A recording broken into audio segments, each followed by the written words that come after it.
Welcome to Acquired Taste Podcast. We're back, guys. We missed a week. Yeah. I'm not that sorry about it, though. I'll tell you that.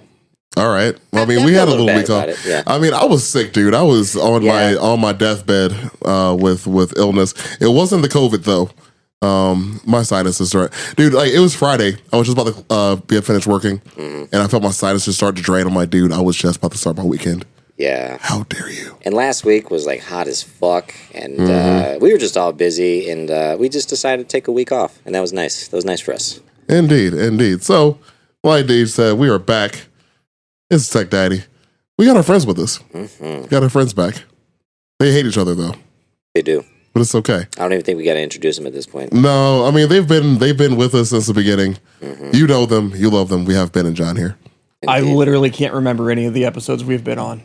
That's fine. Give him one of the. We got Ben and John here. I'm gonna do it. Yeah. We got our boys Ben and John on the show here. There we go. Yep. Wow, it sounds like we all know more than 6 people. I was going to say that already extended past the friends list I have. Is there like a tomato throwing button, when they don't like you? No, but I do have a few options for that now. Ooh. So I'm gonna keep those loaded here. But yeah, we got some good ones, man. Hell yeah. The upgraded board that we have here allows for not only better sound for our audience, but more buttons for me to press when people say something ridiculous. Not gonna lie, they made me want gummy bears. That's the colors.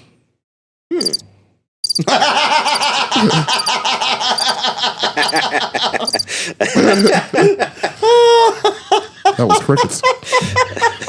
So there's that. Oh man, yes. He's a simple man. It's like giving a kid toys on Christmas Day with you. Dude, what? It's like giving a kid like Christmas toys. It's so entertaining. Yeah, it's the best. It's just watching you. Entertaining. Like it's one thing to hear it on like your TV shows or podcasts, but when it's for you, we're watching when nobody's laughing at your jokes. We're watching the sausage be made, and not in the biblical sense. Thankfully. It's a lot of sauces already in this house, John, man. that's a euphemism. Your parents will give you to talk when you get home. I was going to say, you can't see my iPad screen. Do not watch those types of videos sitting next to me. No. God. Your bandwidth is being used entirely up. Honestly, dude, given the company that lives in this house, I would not be surprised by that. 90% porn. Yeah. Looking at you, Charlie. Right. Just constant stream of it. Before we derail today, happy birthday, Sense. Yeah, happy birthday to the big fella. Happy birthday, Sense. And Eric. And yeah, and Eric. Yeah, for sure. And Eric. Yeah, happy birthday to both. Both of them. Sense has been on this podcast before. Go and show him some love if you know him. And let's do his episode. We did the episode about unions with Sense. That was a really fun That was a while ago when we did go over that. Yeah, so shout out to the big fella for not only being our friend and being a guest, but for being yourself. Older and just as tall. I mean, for now, yeah. I mean, it's not going to be till he's like 70 to start to shrink a little bit. Oh, God, I can only imagine the hunch. Maybe he's gonna be like a fish and just keeps getting bigger. You'd be able to put when that man is in a walker, you'd be able to put a 4-lane highway over that back. Yeah, just an overpass. And like you just gave me the whole like visual, like talking about how fish keep growing. Like just looking at the pictures of fat goldfish live in my head rent free. God. What about fat hamsters? Shit. That's what we need to get the video. For those that live in your house. For those that are not aware of what has happened, Ben just gestured leisurely at Charlie's room. I wouldn't even say leisurely. It was pretty assertive. That was me being sarcastic. Anybody who knows Ben knows this man does not do anything leisurely. I do not. I don't even do leisurely. Yeah, because are you one of those people that wear jeans in the house? Yeah. Yeah, fuck you. Yeah. So I can't get behind it. I'm pretty sure we talked about this on this podcast before, but like if I can't relax in my home in jeans. I'm wearing sweatpants or like basketball shorts. Yeah, once I'm dressed or nothing. Yeah, that's my thing. Like I could fall asleep like this. I don't like. I can. I'm uncomfortable as hell when I wake up for whatever reason because it's a really weird feeling waking up in your jeans. Yeah. Can't be me. No, dude. Because like, how do you even cuddle with that? Oh, I've simplified that. I don't cuddle. Yeah. We just cuddling out. Don't put yourself in that situation. If your girlfriend listens to this, and I hope she fucking does. I have to watch it. I know she listens to them like sporadically. One time it was, she doesn't listen to this shit. And the very next one was, I hope she doesn't listen to this. Yeah, so you've been like all over the board with her. I'm just saying, she probably listens to all the ones you're on. Yeah, because she probably tells you not, but she's listening. Mm-hmm. That's probably. Yeah. I'm putting 5 on. She's listening to ones he's not on. Just to put him in his place. Keep that ego down. I think it depends on the topic. Sure. Every time John does like an accomplishment in life, she just humbles you. I can see that, dude. I can really see that. Tanya Harding with a fucking tire iron. Yeah, I can really see that about her, man. I like just your little bitch was like, no, fuck you. All right. You have to do your dishes. She wears the pants in a relationship for sure. Obviously. I'm sure. Obviously. I've met her several times. She is the boss. The answer to the question of who's the boss, we know. Yeah. Mm-hmm. She also probably beats him. Anywho, moving on. So what's our question for the day, dude? What we got? Oh, Blinking yeah. violently. So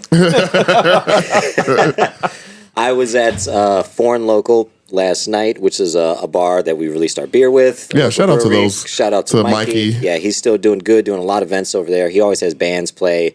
I'm also in this Bino League. I know you guys probably heard me talk about it or seen us promote it online before. It's finger soccer, super fun game. We show up at a bar every Friday with 30 people, and we spend a lot of money and have fun. It's really cool. Did you say finger soccer? Finger soccer. Mm-hmm. Yeah, it meant a lot of different things in middle school, but continue. Mm-hmm. Mm-hmm. Yeah, it's extremely fun. Yeah, shake your head now. And then when I show you this game, you're going to be ordering a board by tonight. Yeah, I mean, Charlie has a board outside. You can play right now. Yeah. Well, after we get to yeah, we could. So, yeah, we were doing a Bino tournament yesterday. It was super cool. But shout out to John Blowski and Montanez and White Boy. We got into the discussion.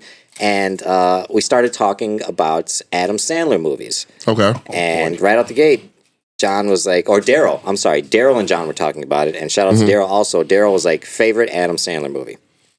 And I went down a fucking wormhole. Okay. Because there's so many movies I forgot about. There's so many I don't like of his.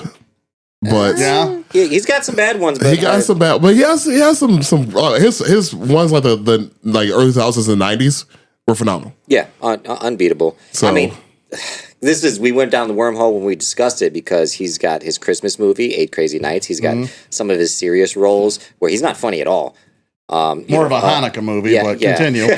You sensitive bastard. There was Funny People he did with Seth Rogen where he played a comedian in the movie, but he was kind of more on a serious note, like Spanglish.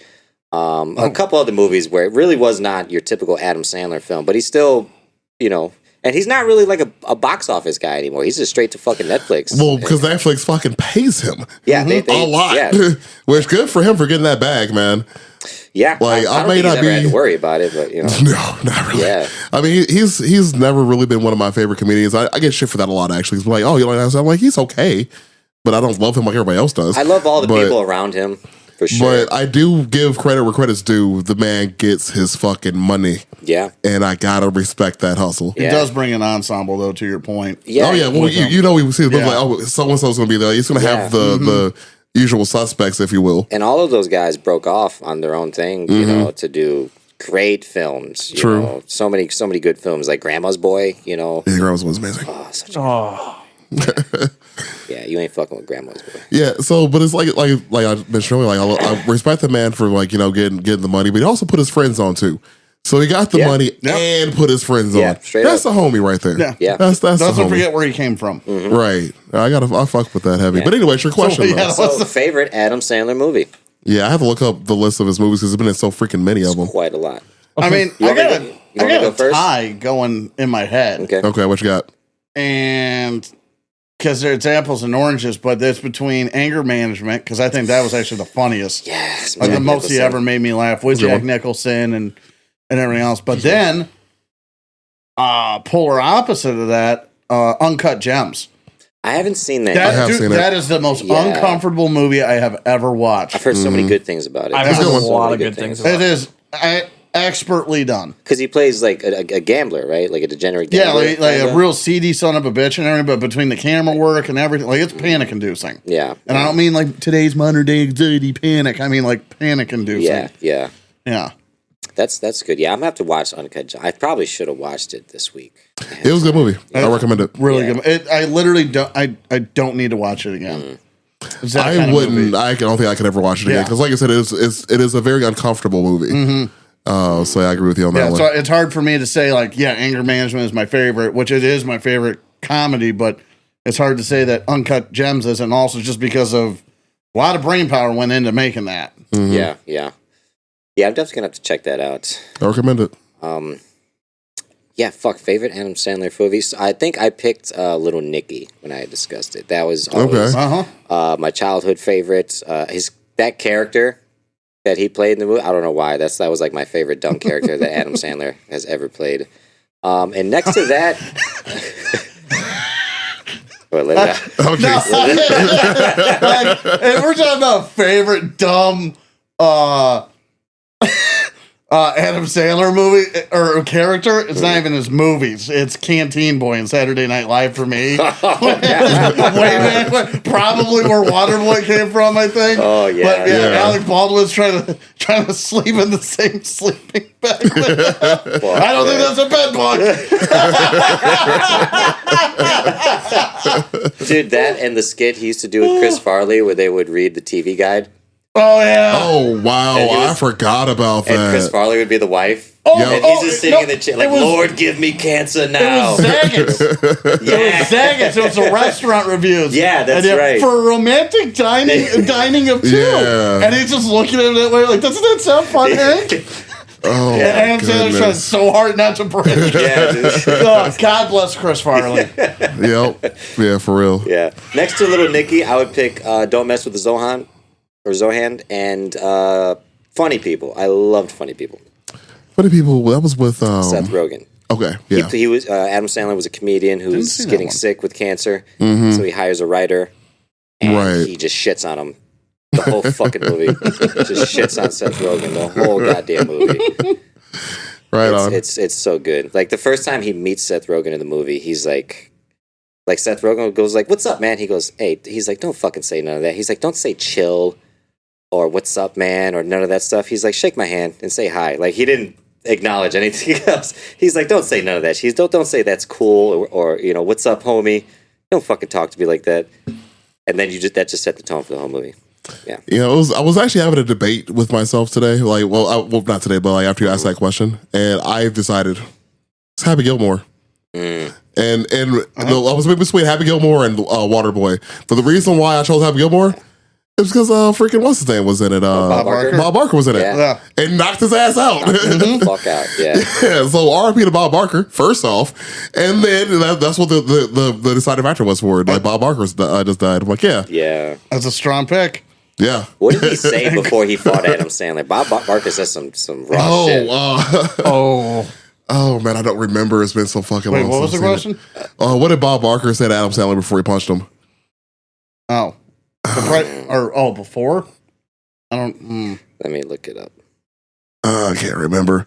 Anyways, while you're looking that up, what you got, John? I was gonna say mine was a toss up between Happy Gilmore and Big Daddy. Big Daddy was solid. I enjoyed Big Daddy. That was a good movie. Steve. That's Damn probably you, Scuba Steve. That's probably I still yell it when I step on something. That's probably the most quotable of his movies. That and Waterboy. Waterboy was fantastic. Yeah, Waterboy was such a good movie. Waterboy is fantastic. Gatorade. H2O. And then it started the tradition of Henry Winkler being in Adam Sandler movies for whatever reason. Right. Okay, so it says in quotations, Happy Gilmore, "The price is wrong, bitch." Right. Bob Barker grabs Happy's throat, opens his eyes with a menacing look, stands up, punches Happy in the gut twice and once in the face before saying, "I think you've had enough, son." Yeah, the price is wrong, bitch. I remember that, but I couldn't remember when it was said in the context of that scene. Yeah, that's good stuff. Oh, he says, "I don't want a piece of you. I want the whole thing." That's what he said. Oh man, that's good stuff. Oh, you can't beat That's that. good stuff. Anyway, since we've bullshit our way through the first 15 minutes of this here podcast, That's actually probably a record for us getting to the topic in the shortest amount of time. that's what I'm trying to keep on target here. Trying to stay on target with this thing here because I know how we get. And it's also Sunday, and I want y'all out of my house. So like, We're a chatty bunch. exactly. And normally, if I didn't spend like last several hours with you guys, I would have loved it. But like, We've been together all day. I've been with y'all since like 1.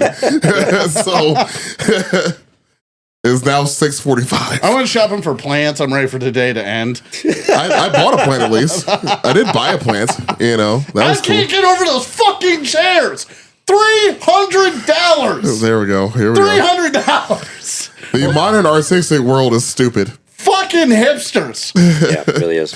Yeah, we were looking at we're at this farmers market. Just a side note, we're at this farmers market and we were looking at like those various things. I bought a plant.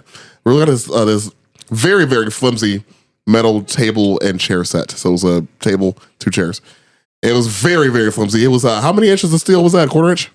Less 1/8 inch. Yeah. An 1/8 inch of steel. Like you nothing. said, just about banding material. Yeah. Yeah, and it was Yeah. very, very, very flimsy. Like I wouldn't have sat in it, and I mean, I wouldn't trust my weight being supported by that seat. I wanted to, but I didn't have $300 on my wallet. Nah, dude. And it's like what? How much? It was $300 on sale, wasn't it? Yeah, it was Yeah, it was 400. $400 for a decorative table and chair. You fucking Right. arrogant That asshole. nobody can probably sit in. Americans are obese. We can't sit in them shits. Yeah. Hell yeah.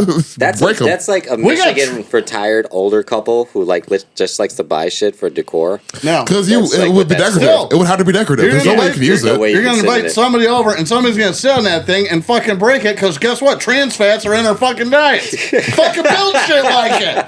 What the fuck? There we go. Better? Yeah.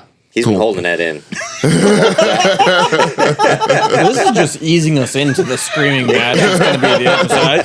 I don't know why you guys act like that's not going to continue on for the next hour and a half.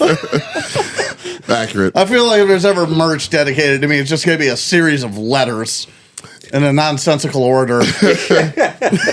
And with a beard. Like the beard Yes. has to be featured, Yes. obviously. Yeah. Well, we're gonna figure that out. We're gonna definitely figure that out. Like when 2 of our friends are gonna get engaged, they want to like just have an engagement to themselves. I'm like, dude, like get them, but like, be in like a ghillie suit so you can like blend in with an environment. But like just a ghillie suit with a red beard just flowing out of it. It's like, why is that bush? Why does that bush have a beard? What kind of bush is that? Mind your business. Keep walking. Jackass. Anyways, so this song was brought up by Ben. This was yours. I'm pretty sure. And Ben has been talking about doing this shit for like 2 months now. So sit back, strap yourselves in. I'm gonna let Ben take it from here. So be prepared. Ben, what we got going on today, man? Fucking communism. Okay. Rampant Oh, in the wow. 50s and 60s Big of the 20th surprise. century. Ben's going to yell about The government mid for 90 1900s. minutes. The Red Scare, McCarthyism. The Beatles. Anyway, You forgot Waco. there wasn't a Waco yet. I'm not that simple of a creature, you bastard. Yeah, you are. Fair. Anyways, what we got? We're talking about Operation Northwoods. All right. And Operation Northwoods is kind of the end of a culmination of a series of events and attempts at certain other things. And things like first off, Fidel Castro coming into power in 1959 in Cuba, being the first communist stronghold in the Western Hemisphere during the Cold War. But then also the invasion of Bay of Pigs and Operation Mongoose, which was the assassination plans and attempts to kill Castro and remove him. And basically Operation Northwoods was a series of plans, underline, bold, italics, plans, nothing that ever got signed on, but to justify invading and war with Cuba. Essentially, that's the long story short version. Yeah, like because they fucked up so bad at the Bay of Pigs. Everything. They fucked everything up. So many people fucking died, and they were like, and Kennedy was like, well, we can't do that again. You know, like we should probably try to plan this a little bit better. Yeah, You know, and it's and the Bay of Pigs is probably why the Cuban Missile Crisis was handled so well. yeah, Honestly, is because he saw, getting off track already, but it was those same commanders that, well, largely same commanders that were still in charge when the Cuban Missile Crisis happened, and you still had his distrust in them, yeah, and everything from Bay of Pigs and all that. And who was it? Lemon? No, You talking about the U.S. Air Force general? with the preemptive attack. It's not Lansley? something like that. It's not Lemon Switz or whatever the hell his friggin' name was. The other one that starts with L. You're just making this shit up, aren't you? Well, somebody did. Okay. But yeah, like there was something. Lansdale. Yes. I want to say, I think he was the one that wanted to do a preemptive nuclear strike at the Soviet Union. Sure. I can't remember. He definitely wanted to do a preemptive strike in Cuba. He was like, oh, we want to kill Castro? Let's just fucking airstrike him. Yeah. And they're like, hey, man, that's probably going to start a war. And he's like, when is this a problem? Like, Right. Well, and that's So what's the issue here? don't want that. And that's what's actually interesting about that time period is for a long chunk of time, the Soviet Union and the Cubans did not have any kind of agreement like the Warsaw Pact. And so if we had attacked Cuba at the right time, quote unquote, right time,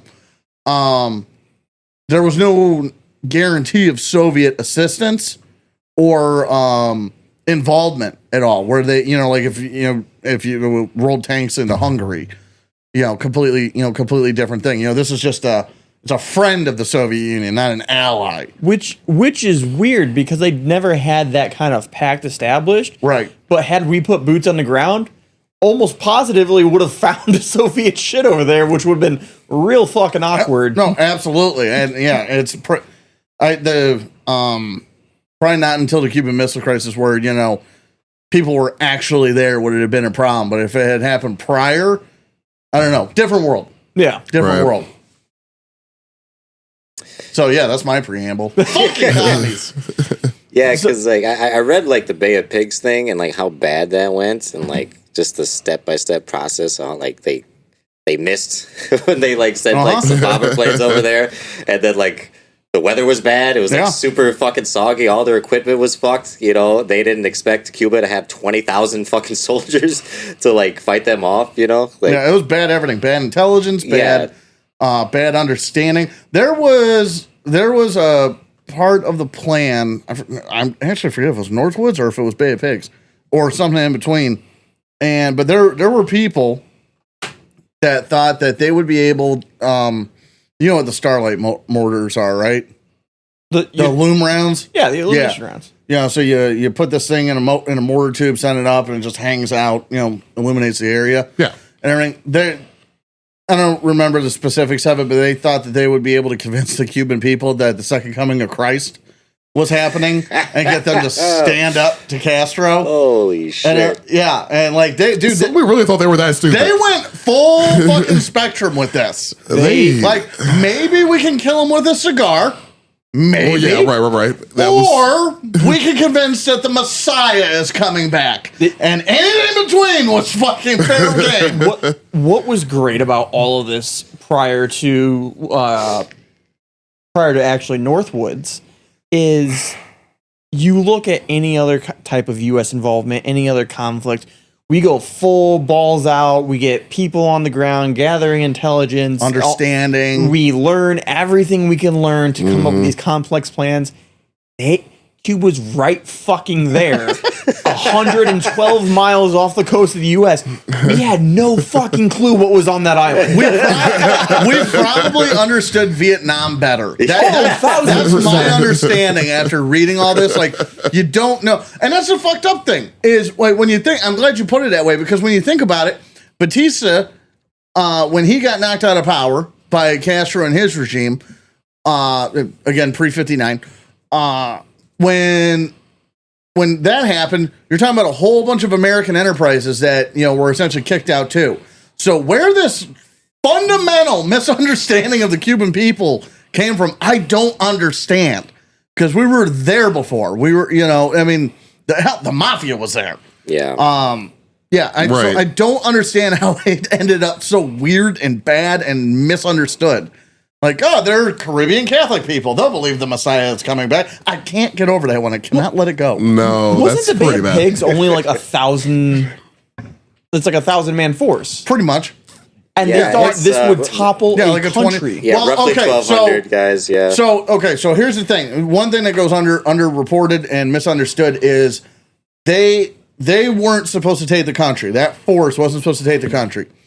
They were supposed to land wherever they did and move through these towns on their way to Havana and everything, and start getting people to rise up and join their ranks. So they were supposed to be swelling their ranks the whole way through the nation and kind of develop an insurgency. And, Washington wanted it to be organic because then their hands could be that much cleaner. That's what makes Hence why it there was so no much- air power. Well, so they did have a little bit, but A little bit, not what they're supposed to have, Yeah. is my point. And what makes that so much better, because I didn't realize that. I thought they were supposed to be a landing force to take over. Right. Is when they finally started gathering intelligence on the Cuban people. They're like, yeah, they're pretty docile and not confrontational. And pretty much they had accepted Castro as leader simply because they didn't want to fight him. Yeah, and Batista was so bad. My favorite thing, and you just hit it on the head. My favorite thing about this is and it's unique to the Cuba situation. My favorite thing about this is all the reports and everything you read about Cuba. Read like a National Geographic article on some species you're studying and everything. It didn't have one with Vietnam. It didn't have one with Korea. It's just kind of, plain language. But like you just said, there's all sorts of, the Cubans are docile creatures. And, this and that. It's so weird, like start to finish. Because we knew so Just nothing. No, right, but the language of it, like the of the entire thing is so weird with this country for some reason. It's like Jane Goodall studying the gorillas. Was it Goodall? It was Jane something. Because of course it's Jane Tarzan. I mean, that works in so many levels because it's recently found out that she just lied about a lot of the shit. No shit. Oh wow. Hell yeah. It's heavily believed that a lot of the shit she I love released frauds. was They're just so like, entertaining. That's interesting. Next episode. Okay. Another episode. Yeah, really. You're gonna put a pin in that. So someone's going to I Google don't that, know- and I'm going to be full of shit. I don't know nearly enough to have an opinion on gorillas, but I love frauds when they're exposed. Yeah. But And then we solve this information crisis by putting them in embargo and not allowing. Like, fine, if we don't know about them, nobody knows about them. And that was the Yeah, thing it was about Bay- Jane Goodall, by the way. That was the thing about Bay of Pigs too. They didn't have like any kind of contingency plan. They were just like, what could go wrong?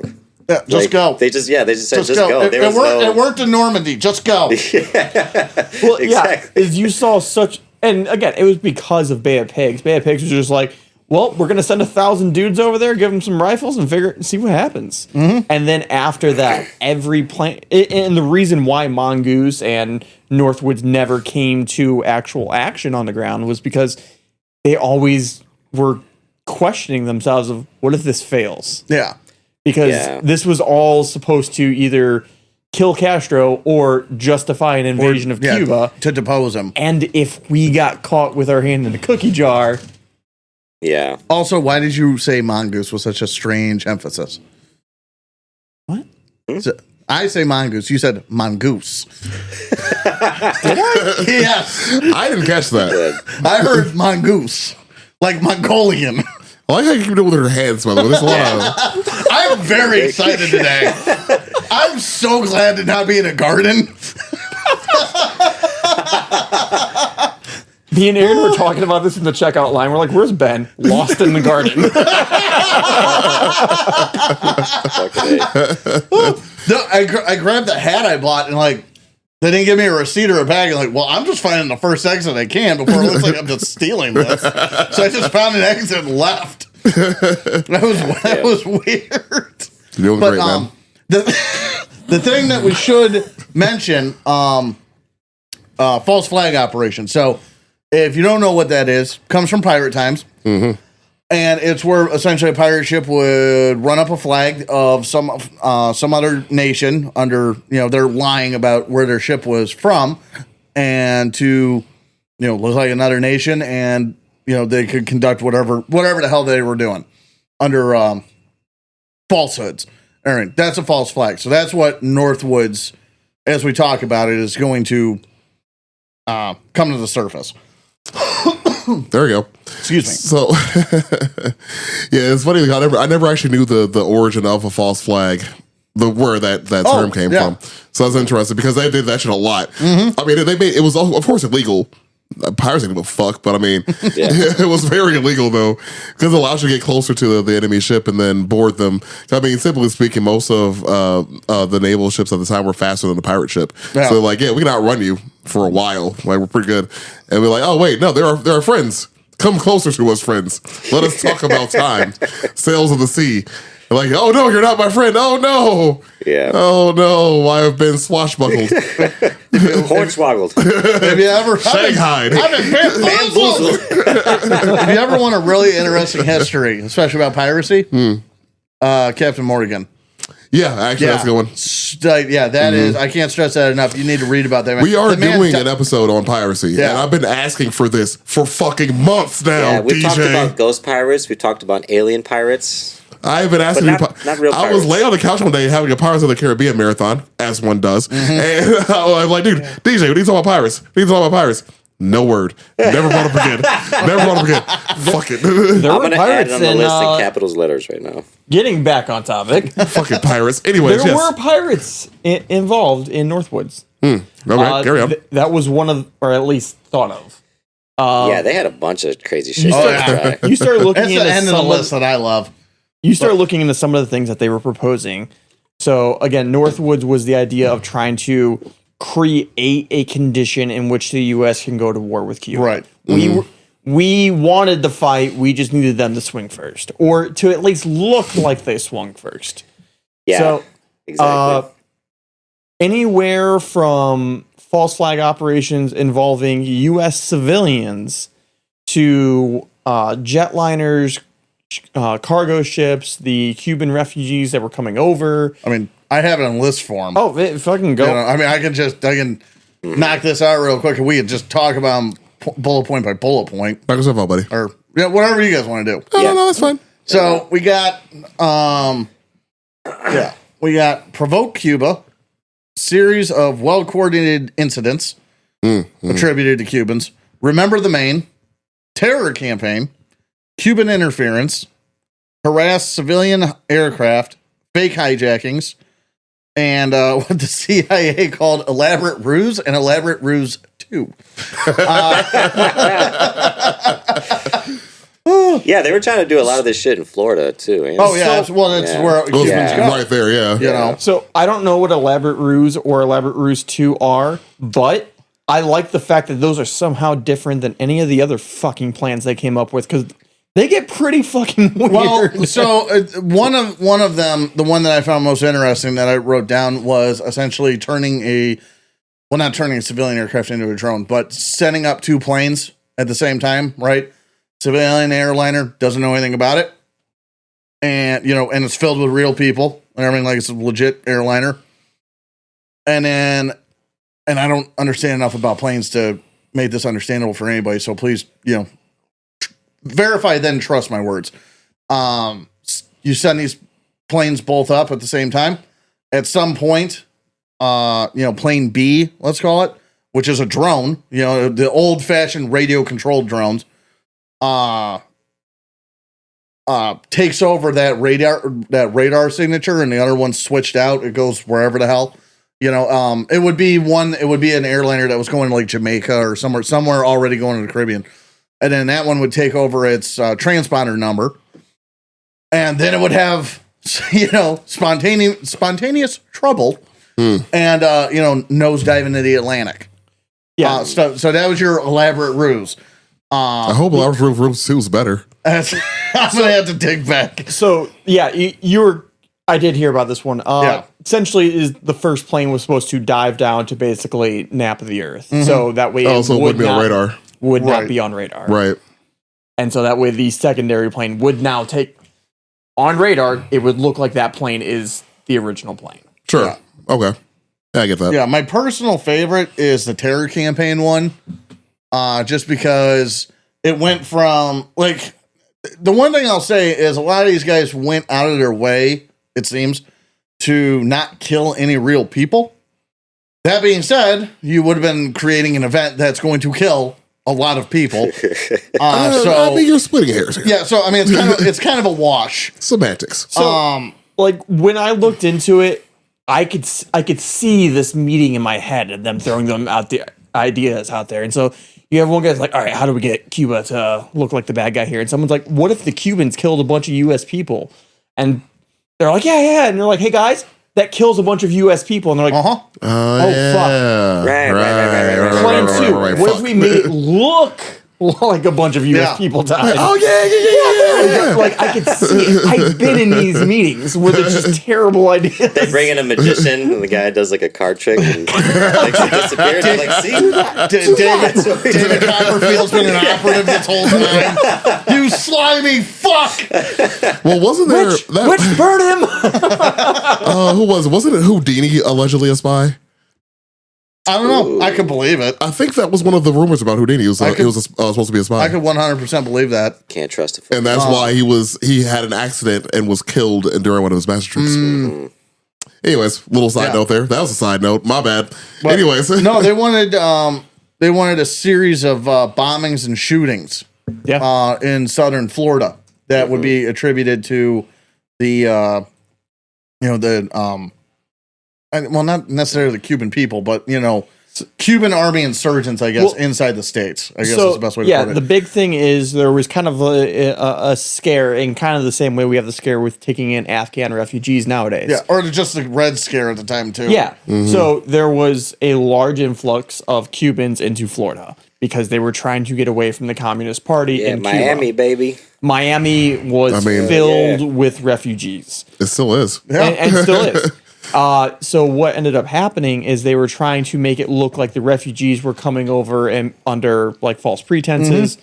And so for everyone listening, I want you to understand is the idea was to make it look like these refugees killed a lot of U.S. people because they were going to kill a lot of U.S. people. Yeah. So And Have you ever seen Scarface? that's where I was going. That's where I was going. Like, or the other side of it is they were gonna nix that whole like we're gonna make it look like we're gonna have to like train these Cubans and get them to become terrorists. The other side of it was they were thinking about just using U.S. operatives to look like Cubans who were killing people. and that's where I was going because, like, in my mind, you either have to have Cubans involved with this, or you have to get a bunch of people of other ethnicities that happen to be Americans involved. And at that point, you have a bunch of Al Pacinos running around, blowing up Miami, going, aha! And, okay. That's like my only impression of Cubans, like when I was young, was Al Pacino, was Tony Montana. Yeah, I didn't know he wasn't Cuban. And I was like, Miami sounds terrible. I don't ever want to go there. Not one of them needs a fucking chainsaw. He's been in Miami for 12 hours, man. He's seen like 3 people die. He's like, Really? If you look at the timeline of that, yeah, that's about right. yeah, it's pretty crazy. And actually, now that I think about the elaborate ruse thing, too, going off memory, I believe that was the one where they wanted to dress up fighter planes as Cuban planes. Yeah. And launch not an attack, but like a harassment of the Dominican Republic. Yeah, they were trying to make MiGs. Mm-hmm. And what I love about it is they were like, yeah, we can't make like an actual MiG, but we can make something that looks like a MiG. Yeah. And I just think of all the Russian equipment and how fucking terrible it is. I'm like, you guys could have made a MiG. You could have made something better than a MiG. We can't make ourselves stupid enough to be communists and make a communist fucking plane, all right? That's it. We can't make ourselves poor enough to stamp steel together. It's stamped with poverty. That's what it is. Yeah, really, yeah. My favorite thing out of the Ukraine, stamped with poverty. It's stamped with poverty. Like, that's going to be the tagline of the episode. If you are, hear me out, because like with the AK, the MiG, everything else, if you aren't sad while you're creating it, if you're not hungry, while you're creating this piece of equipment. If you don't have a relative in a gulag, the metallurgy is just different. Yeah. It's just different. Like if Because it's true. if you don't have an opinion on the secret police, it's not going to work. That's what makes the steel stronger. Just the sweat and blood from all the fucking workers. Because that's all you have. Fucking absolutely. Because you don't have food.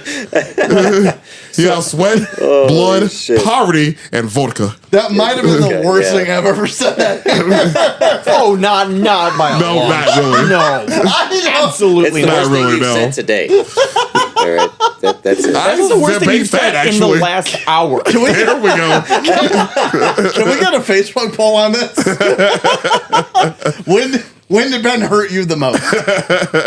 So my favorite thing that came out of the war in Ukraine going on right now is like Russia's put out a bunch of propaganda videos. Yeah, it was so bad. It's really bad. You could tell it's staged. I haven't seen any. But Oh. there's been ones where they show like the pilot's cockpit and whatnot, and they're doing all these cool maneuvers. On one of them, the comment comes up and goes, "Is that a Garmin GPS?" And they have a fucking civilian GPS unit like taped inside the fuselage because they don't have working shit. None of their shit works. They don't. It's all like all their GoPros and All their stuff is still from the event we're talking about. All of it. 10 for 10. Like, One of the MiGs that was somebody- on Cuba is currently flying over the Ukraine right now. Somebody's great grandson right now has an AK that came from this era that was issued. I guarantee it. That's beautiful. I mean, it probably still works. Probably. So, I mean, sure. Yeah, I mean, anything that shitty, you can say it works because it's going. I mean, it's still faster than throwing bullets at them. So, I mean, there's that.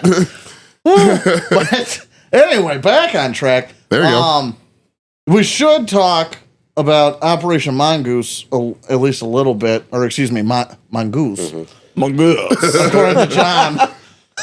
I still think you're Just insane. listen. Well, I am, but listen to the playback. You know, later when this posts, you'll see. I fucking heard it. I still comes out haven't, in- this I still comes out haven't 2 listened days. to our last episode. You're such a piece of shit.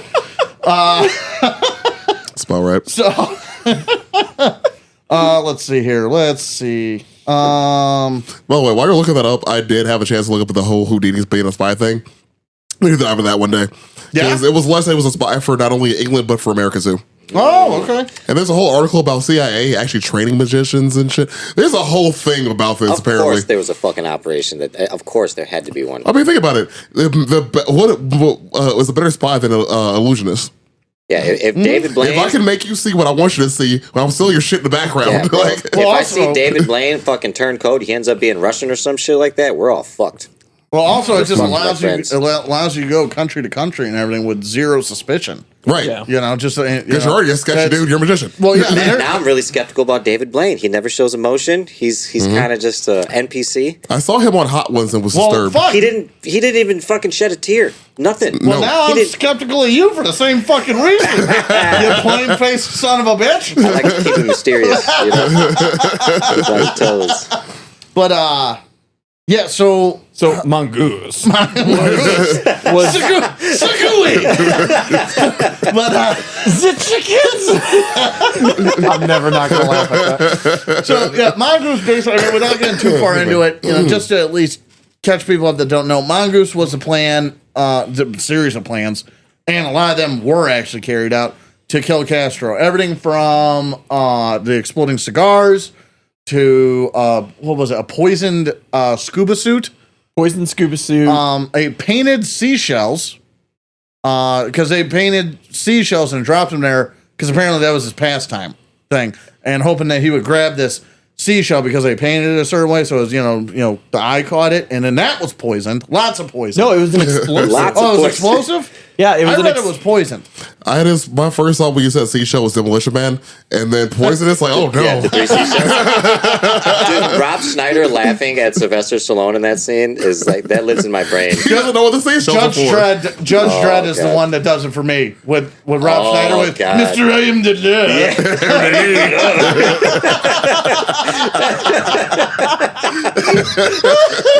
God damn it! And this is why they're 2 hours long.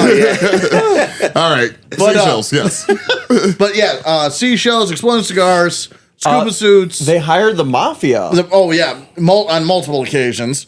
Just a whole mess of JFK stuff. had connections. I think. that's a whole nother episode. Yeah. The Kennedy family alone is an episode we need to make. Mark that down. That actually, would be fun. yeah. Mark that one down, dude. That would be a lot of fun. Yeah, because you have between the mafia, the Nazis, Joe Kennedy. whatever the hell he was. Yeah, just the spider web that kind of casts out from him From the Kennedy, from Joe Kennedy. who was a Nazi. Yeah, He wants to surrender to Hitler. I know, like a bitch. I know. We can't not bring them up. We haven't not brought them up yet. Even the Chinese social credit score thing, I was one that was like, they're nice Nazis. That's all they are. We can't not say the word Nazi. And it's bordering on a fucking disability at this point. All right, carry on. We're gonna get banned from Spotify real fucking quick. We're gonna do our first live YouTube viewing. That's fine. gonna get banned. It's fine. My security clearance is gonna get fucking shut the hell down. I won't be invited to YouTube once. It's too easy to demonetize. They're not going to give you that big raise. They're going to call you into a meeting with all of this evidence. That's why I never say what I did, who I work for on here. So we hear that this guy named Pat. Fired like a motherfucker. But that was the crux of Operation Mongoose. Let's just get rid of Castro in basically a non-military intervention sense. Like in the most hilarious way we possibly can. Have we watched Three Stooges? I would say it's like Three Stooges and Looney Tunes at the same time. The exploding cigar was in both. So yeah. Oh yeah, absolutely. I like the idea that this not only was it poor planning, but just that the Cubans were entirely aware of everything that was going on, because there were so many plots against Castro that were foiled by like, oh, this guy's gonna sneak in and swap out his cigar for an exploding cigar, and then like the next day that guy got fired from his job. Yeah, and just couldn't do it. I'm reading all these names that Lansdale had for like all the ways he was trying to kill Castro. General Edward Lansdale. Yeah, it's like illumination by submarine. Elimination by illumination. Like they have all these weird fucking. The elimination by illumination was the cigar scheme. The submarine one was the she shells, the star shell ones. Yeah, and that's called the illumination by submarine. I don't know why he has all these weird fucking names for it. I love it though. Mm-hmm. I like how he's just subbed out elimination with illumination. Right. Because when you said illumination by submarine, I imagine Castro on a beach, a submarine comes out of the water, just shines a giant spotlight and like a vampire, he catches fire. Illuminate. There's the new conspiracy theory, Castro's a vampire. He lived long enough. He did live long enough. Who did? Castro. Oh, yeah. He was around for now it's Raul. Does not have the same ring. No, not at all. We're allowed to go back to Cuba now, aren't we? Yeah. It's been a while. Yeah, the embargo's cool. over. Yeah, cool. I don't think it's completely over, though. I don't know. Yeah, like, I think you still had to go to Mexico to go there or something. That's a lot of extra steps for a quick-ass plane flight. Yeah, I remember there was still some shenanigans left. I thought at least. I don't know. All right. But, anywho, damn it. You had it. I did. Then Carry you lost on. it. Where the hell did my notes go? Well, this is interesting. Anybody else? Talk amongst yourselves. Well, one of the plans that they had was cutting down their ration supplies for toilet paper and napkins in humor and sanitary products. Make them as uncomfortable as possible. Dude, all right, so that would get me to revolt. Like, I mean, like we already had that issue when fucking COVID happened and we lost our ability to fucking get shit tickets because people were buying them out, buying them like crazy. I'll say it every time. I'll never forgive you, motherfucker. Dude, like the audacity people had. Straight up. It's terrible. Yeah. Okay, so It's terrible. Oh, and I was looking up the flight, how to get there. There is another stop. There's definitely 2 stops to get there. okay. Yeah. Where is it at though? It's actually no. Yeah, it goes from here to there. It's just there's another stop in America. Yeah, this looks like it stops in America. Yeah, well, if I were to fly from here to Havana, I have to go from here to either Miami or to is that Texas? Oh, there was That's Texas. Yeah, so either one of the two. There was a Cuban thaw, Yeah. which happened, and then Trump canceled that. Oh, Yeah, that was during like the Obama years when that happened. Right. But I remember it wasn't like complete. Like maybe you could go there, but you couldn't bring back cigars or something. Well, you still can't bring back Cubans. That's been a thing. That's what I mean though. Like that's why it wasn't like a complete lift. Yeah, like when I was on when I went to a cruise to the Caribbean, I got a Cuban cigar on land, but I couldn't bring it back on the boat. Oh, okay, yeah. I mean, I might have. Anyways, but they had people there checking for that shit. Like you couldn't bring back any alcohol, you couldn't bring back any tobacco products from land to the ship because that was technically like you're going back to American. Yeah, you're smuggling essentially. Yeah, well, I'm Han Solo. Yeah, well, fucking fight me. So legitimate. I hate to say that, but legitimate provocations were. Basically, the only one that's kind of "quote unquote" clean-handed was just a giant military buildup in South Florida that they were planning for. Like, if we just start amassing troops, Russia, Ukraine, start amassing troops in southern Florida and everything, especially where I don't know. I'm guessing Cuban operatives would notice and things like that. Get Cuba spun up, and maybe they'll do something, and legitimize us going over there. Kind of thing. Yeah. See if they'll call the bluff. And then it immediately after that, it drops off. And with a series of well-coordinated incidents planned to take place in and around Guantanamo. And that's the main incident, which we were talking about before we were recording. So for those of you who don't know, the main incident, it's ironic because this is an incident that happened which kicked off the Spanish-American War. I can't remember times or dates. It was pre-World War I. Yeah, it's in the second half of the 1800s. Yeah. So that sounds right. That kicked off, and what happened is the USS Maine was in the harbor of Cuba, and essentially no one knows for sure what happened, but that boat done exploded. And the U.S. blamed Spain for firing upon the boat. Spain's like, we 10 for 10 didn't do that. Yeah. It's well believed that the U.S. blew up the boat in order to kick off a war. And the U.S.'s response to the Cuban crisis was, hey, that worked before. Let's do it again. Yeah. And Cuba still says that we did it. Not that I'm going to trust a communist government. I just think it's noteworthy. Fun fact, as I say. Let's see here. What else did we have? I think it's important to note because, like, a lot of these things is you looked at the U.S. planning to do damage against either U.S. civilians or make it look like. And the importance of this was things really kind of vamped up once we saw the installation of what they called medium-range ballistic missiles. So the intercontinental ones, we kind of already had solid defenses against because we could pick those up well in advance. Bombers we could pick up well in advance. So if anybody tried anything freaky, we could launch our own shit.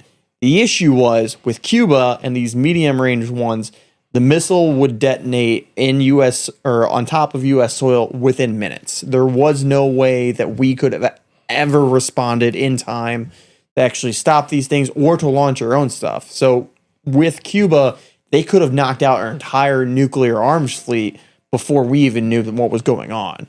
And so essentially the threat was always that if they really wanted to, the U.S. was no longer a threat. And that's all the Cold War was trying to make the other person's weapons obsolete. And Cuba having these missiles did that. It made us into a really rough situation. In the future, that no longer became a threat because U.S. nuclear submarines now have the ability themselves to knock the world out. But didn't Russia accidentally sink one of theirs recently? One of their nuclear subs? Like, what do you... I would say not recently. Within the last year? The one I'm thinking was longer. No, the Kursk was a long time ago. I think of the Kursk. What happened recently is a U.S. submarine, basically a Russian sub parked on top of a U.S. sub. Is a U.S. sub was in a Russian harbor spying, and the Russian sub came and parked on top of the fucker. And like they didn't know until they made contact, and the U.S. is like, "Fuck! Reverse. Put it in reverse, Harry. This is bullshit." Abandoned ship. No. They can't get us here. I mean, better than the Germans taking one of themselves in the toilet. So this is the one. Oh, and actually about the submarines, that was the other thing with the plane shenanigans I was mentioning. Yeah, they were going to release parts. Yeah, like if the other version didn't work out, they would just release parts from a submarine. Sure. So that disaster crews would find it. But anyway, I love this one. I love it because I had the hardest time saying it because my brain takes over and I automatically think it's supposed to be something silly. It's Operation Dirty Trick, and I want to say Tricky Dick. But Dirty Trick still sounds pretty. That too. But Tricky Dick. Like I go straight to Nixon. And this one is anybody familiar in their reading with the one I'm talking about? I'm sorry, where we going with this? I was laughing about the next thing. Basically, it's another false flag thing. And in 1962, we had the Mercury space flight with John Glenn. So, long story short, anything that went wrong with it, if something did, they were going to blame Cuba.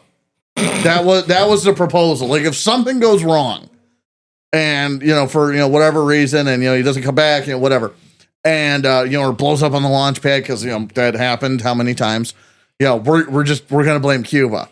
What was great is this is coming from the island nation that at the time their aircraft consisted of whatever Russia gave them, B-26 bombers and C-47 cargo planes from the U.S. from World War II.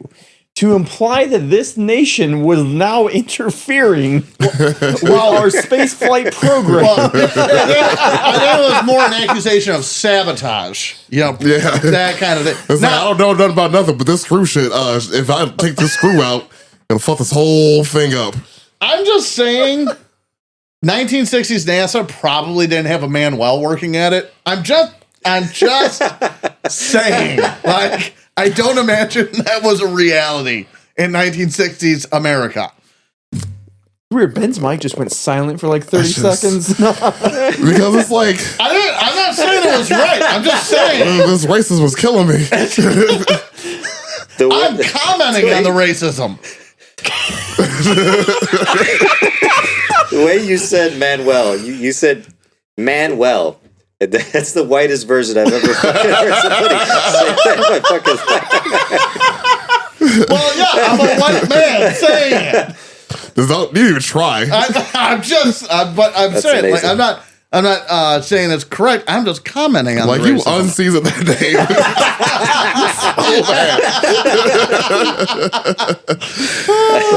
The spices, they're But gone. yeah, that Right, just took it all with him. But I wish, like the white man he is, took all the seasoning. And then you not there one of them. hey, I'm not. Well, I guess I am British, but I don't. Everything's making sense now. Shut your filthy fucking mouth, child. But yeah, I really, basically, long story short, I think they should name that Operation Low Hanging Fruit. Yeah. We gotta have some faith in the project. That's no faith in it. Anyway. Yeah, because Mongoose kind of led into like Cuban Missile Crisis, and then goes into like Northwoods when they really tried to. Yeah, Mongoose was really aimed at killing Castro. Yeah, and The most direct route at changing Cuba. But it also wasn't just killing Castro. There were a few other plans they had to just make him look worse. Yeah. Some of the plans they came up with this was the TV station where he would make his announcements or whatever. They wanted to spray the inside of this TV station with LSD. That way he would just fucking go tripping balls. Shit was everywhere. They wanted to put thallium salts in his shoes. He would go to hotels and leave his shoes outside, and somebody would come by, pick them up, and polish them. They wanted to put thallium salts in it, and it would have caused his hair to fall out, which would cut back from his manly demeanor and make him look weaker.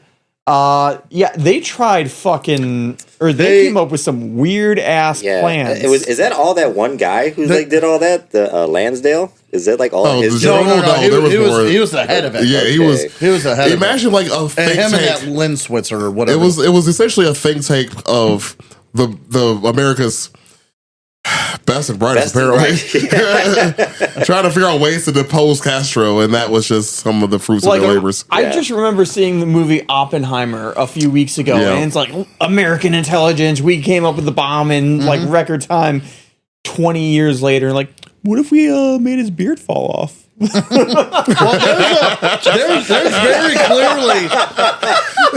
there's very clearly a drop off between the OSS and the beginning stages of the CIA. Not a lot of shit got transferred over. No, lost in translation. One of the things with Mongoose, along with what you're saying, was they wanted to take a picture and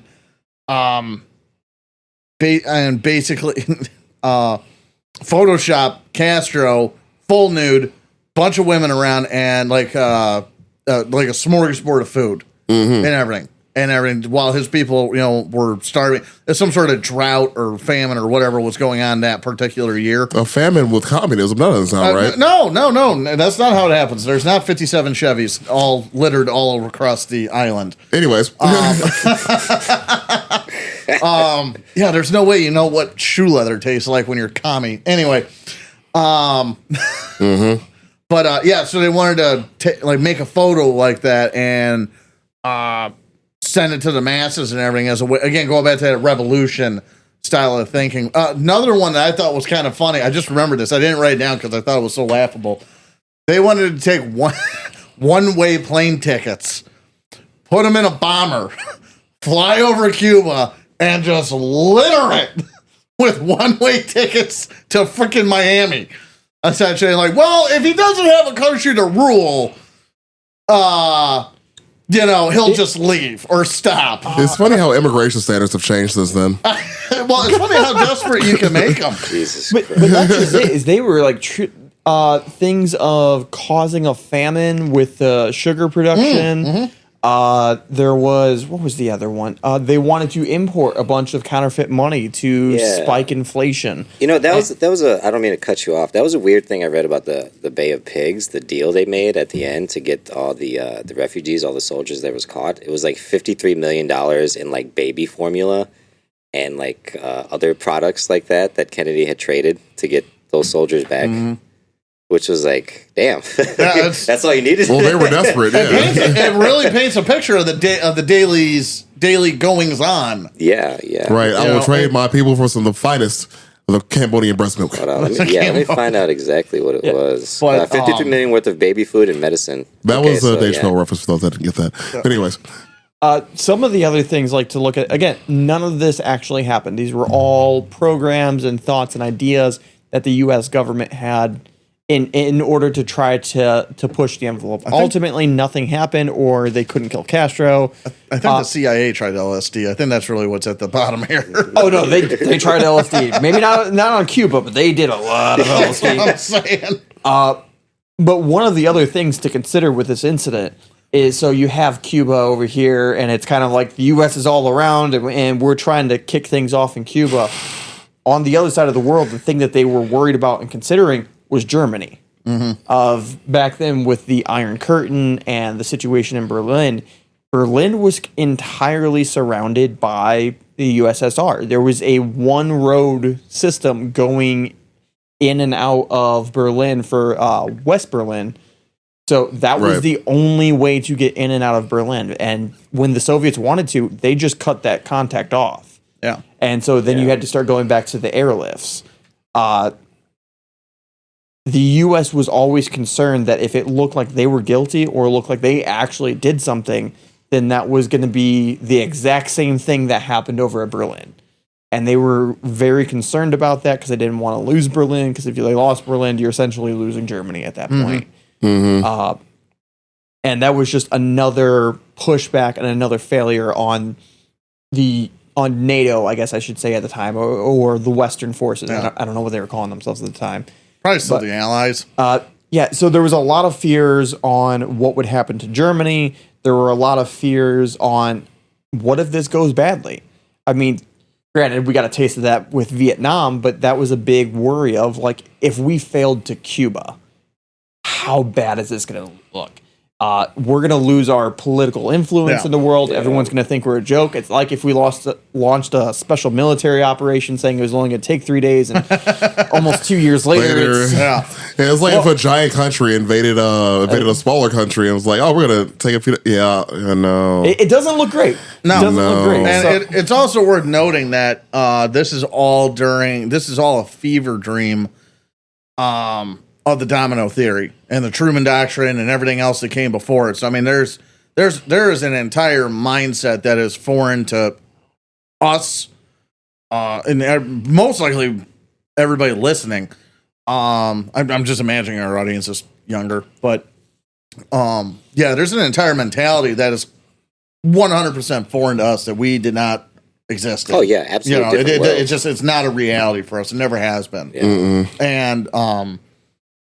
And that's really the driving force of all this. So I mean, it's as much as I laugh and this, that, and the other, I do try and think of or imagine that there was some sort of seriousness and severity, or at least perceived, with all these plans, as ridiculous as they sound. I think maybe a lot of them sound ridiculous because, like, no, we got to get this guy out because we're saving the world.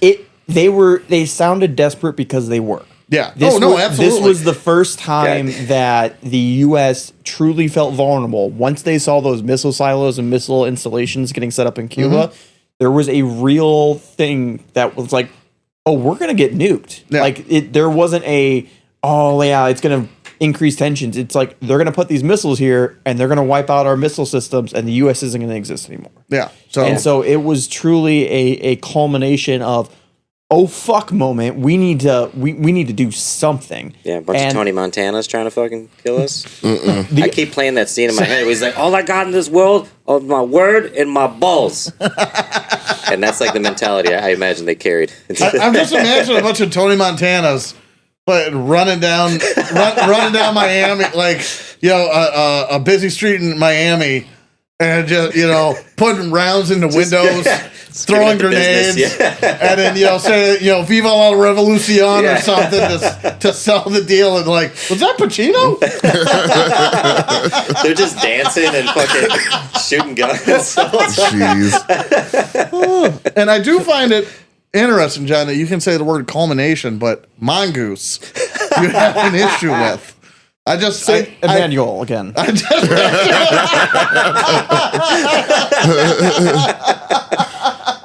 Anyways, I was actually kind of curious. Like you mentioned, like the age group of our listeners. I'd never really looked into this till now, but as far as the older audience goes, listeners between 45 and 59 are 12% of our audience. 12? Oh wow. Oh yeah. No, that's cool. Oh right? Yeah, you old fucking geezers. Welcome. And now it's down to 2. Let's narrow that down. Put that down to 5%. Damn it, DJ. DJ's putting my numbers to shame with offense. And we just alienated our audience. Right, and now we lost them. Don't act like this is the point where they got lost. It wasn't none of the other shit said before. Why'd you point at me first, motherfucker? It's these two fucking yo-yos right here. You guys called us biscuits last time we were here. or the time before. I had to stray away from you guys doing a 7-minute bit about 9/11 on a fucking episode. I forgot about They that. got pretty bad. I did it. I did it. I blacked that out from my memory. I did. That memory lives rent free in my fucking head. DJ just wanted to talk about AOL. I was just desperately trying to.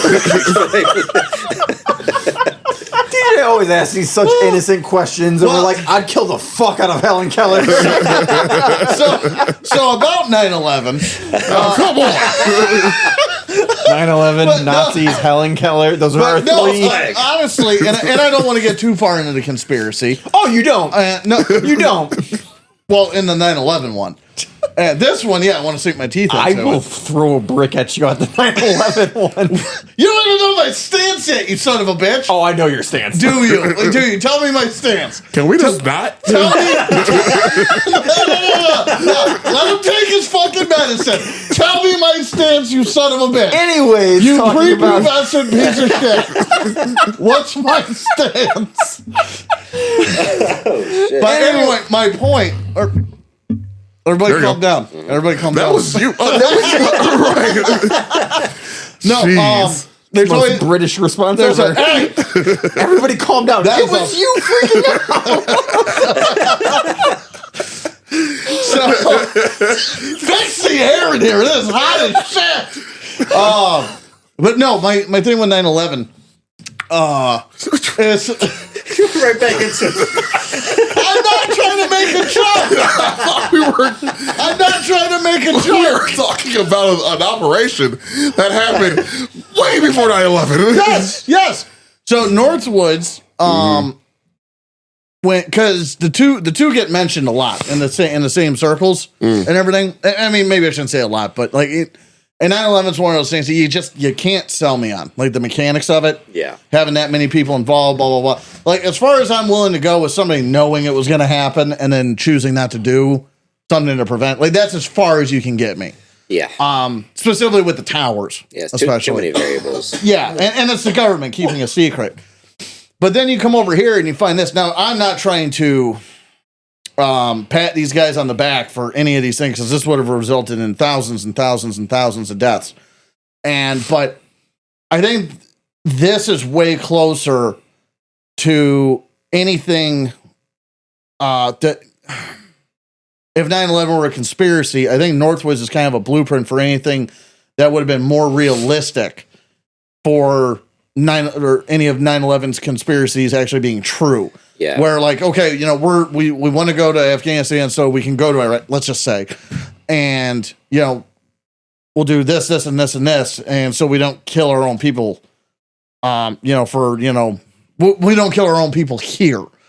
And it's just my takeaway from it. Yeah. I read a lot during the reading and everything. I kept kind of revisiting 9/11 and a lot of the conspiracies and this, this and the other. And because you could say like Project Northwoods would have been like a false flag done right. Yeah, if they right. would have like actually carried on and kept going. If you're not going off of the Bay of Pigs model, yeah. Yeah.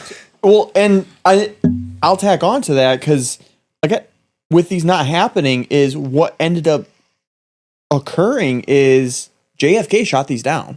Yes. These were all presented to JFK, and he goes, "You people are fucking nuts." We should have opened with that. Yeah, Right. He's like, "You people are fucking nuts.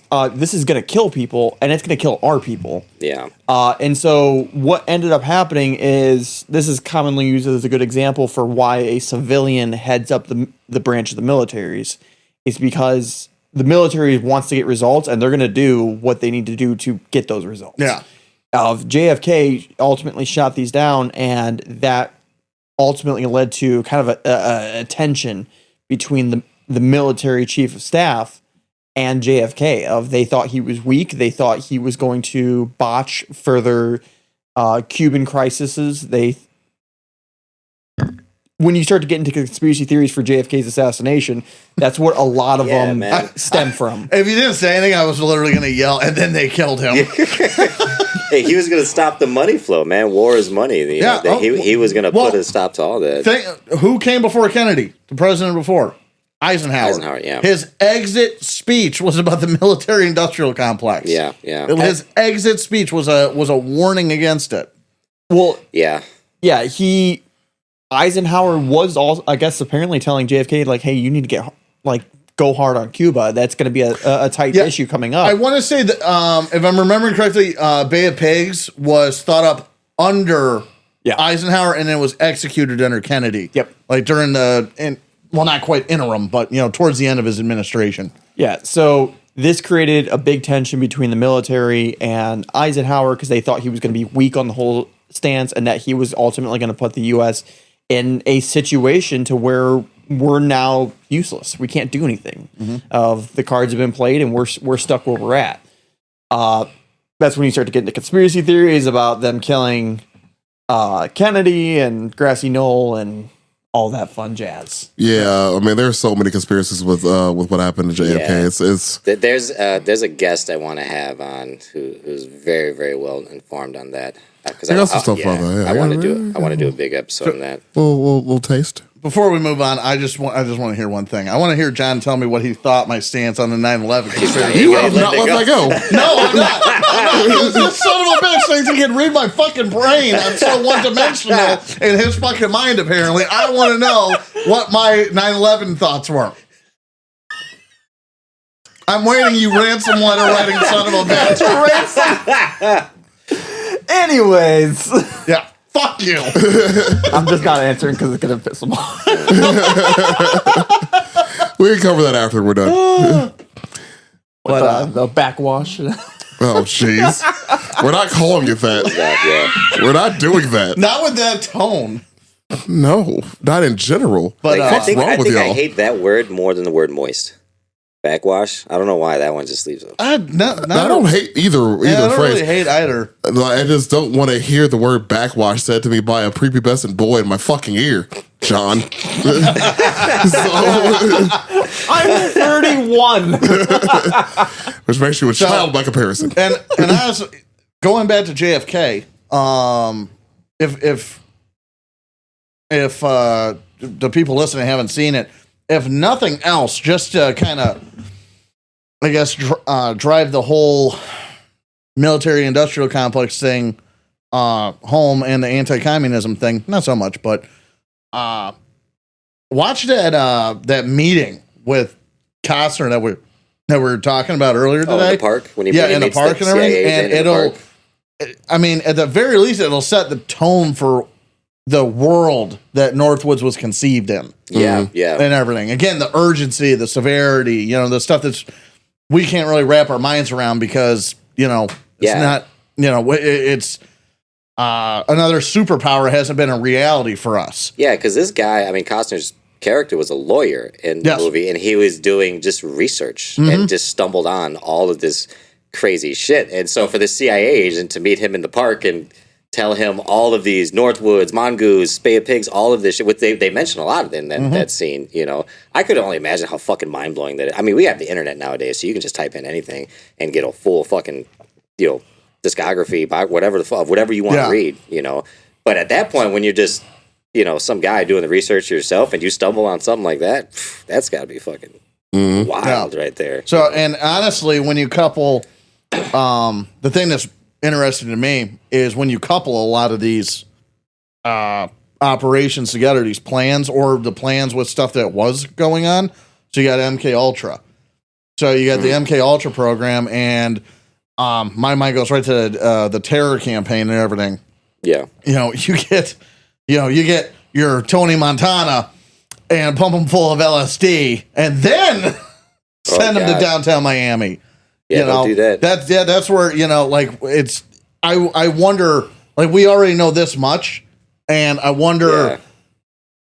I don't know. Like, how far back you go? Were any of these other departments talking? What were some of the plans that didn't make right? List? Yeah, that didn't make it on the list. Right. You know what fucks me up is I keep thinking of the scene in JFK where it's Joe Pesci and they're doing that weird fucking sex thing where he's all painted in gold. Oh yeah. And I'm just these are the fucking guys who have been setting this shit up for I don't know how fucking long, dude. These are all just players in this game who are so rich and powerful that this is what they do now. on their spare time. That scene hits a lot different after you are made aware of that whole Bohemian Grove thing. Yeah, and whatnot. And just like, because when you watch JFK and you're younger, like, just what the hell? Yeah, I was like, what the fuck is that? I did not need to see Tommy Lee Jones or Joe Pesci in that light.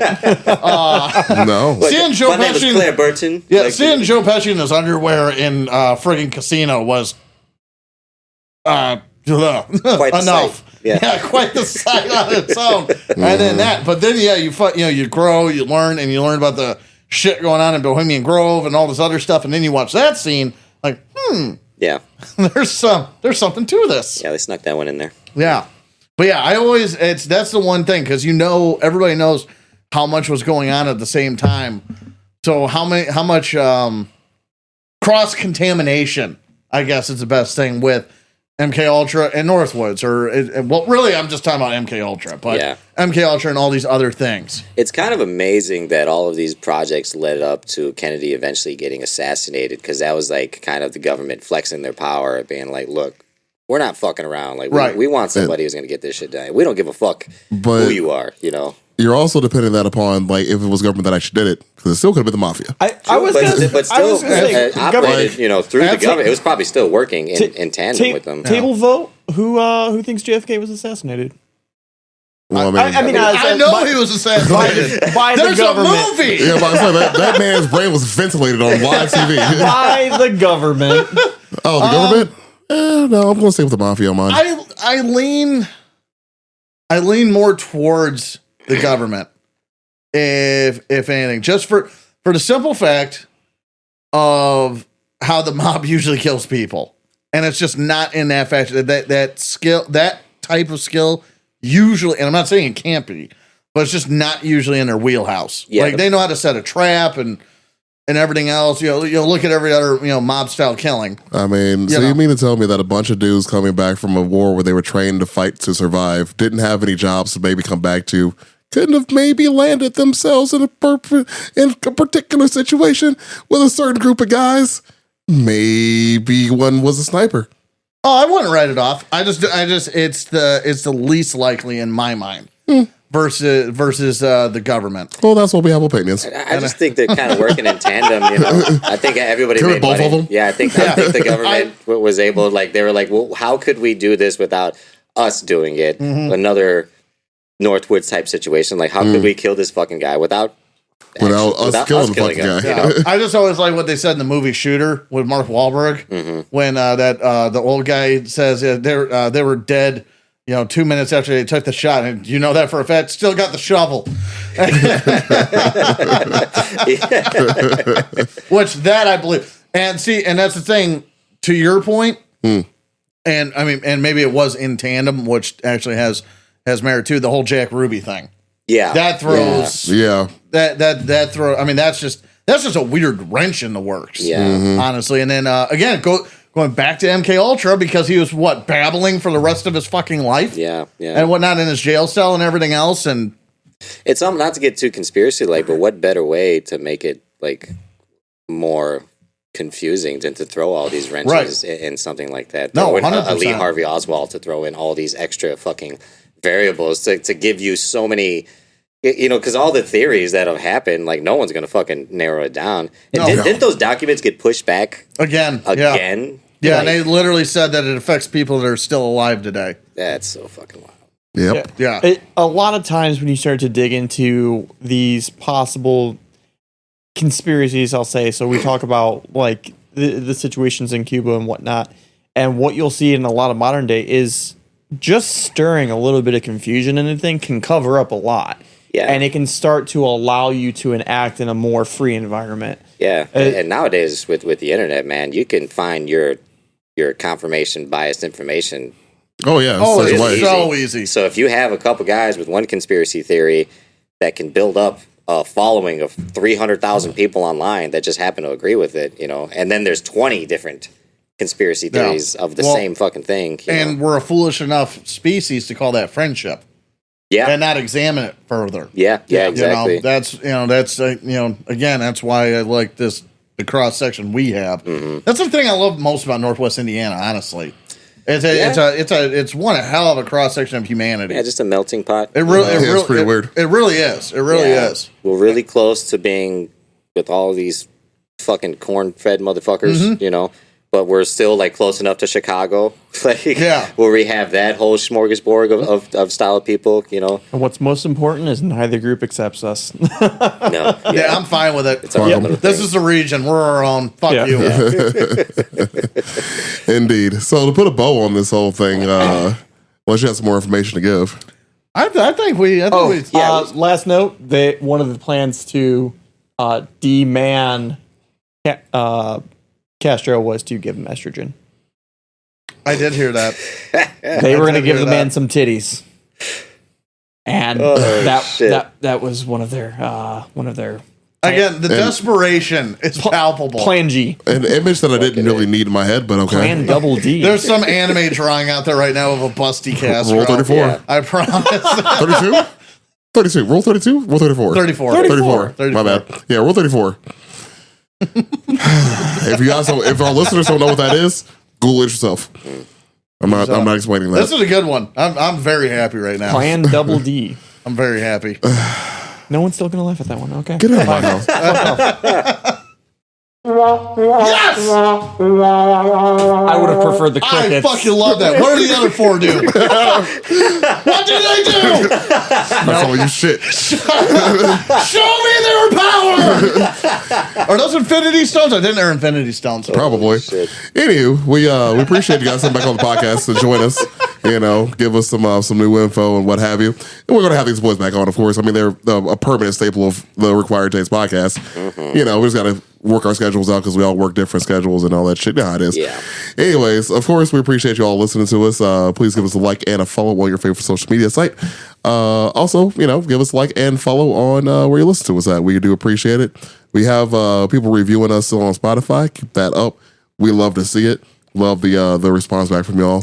Yeah, we got a lot of attention too from the last TikTok that Brandy did. Had a lot of people chime in, comments. That was really cool. We're going to be back on the regular schedule after this week, and we got something really cool. We're going to start probably in the next 2 to 3 weeks here, which is going to be really fun and exciting. Yep. So, like I said before, we appreciate you listening to us, and we'll catch y'all next time. Bye.